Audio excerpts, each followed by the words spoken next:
वज़ीर आज़म की माव ने खसूसी बराए इत्तलाआत फिरदौस आशिकवान ने कहा है कि ख्वाहिश है वज़ीर आज़म PSL का फ़ाइनल देखने लाहौर आएँ, लेकिन इनकी मसरूफियात देखना होंगी।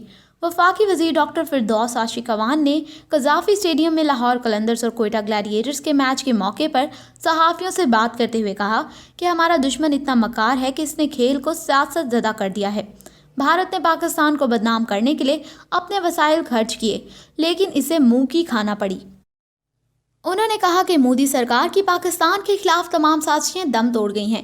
एक तरफ भारतीय मकबूजा जम्मू कश्मीर में खून बहाया जा रहा है और हम आज़ाद कश्मीरी लड़कों को PSL में मौका दे रहे हैं। माव ने खसूसी का कहना था कि PSL हम सब की कामयाबी है और इसे हमने कैश करवाना है।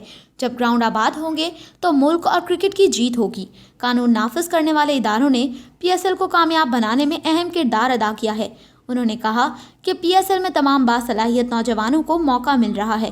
लाहौर कलंदर्स से दिल का रिश्ता है, मगर किसी के लिए सौतेली माँ नहीं बन सकती। तमाम टीमें हमारी हैं। लाहौर कलंदर्स जल्द हौसला हार जाते हैं। इनकी डॉक्टर बनकर हौसला देने आई हूँ।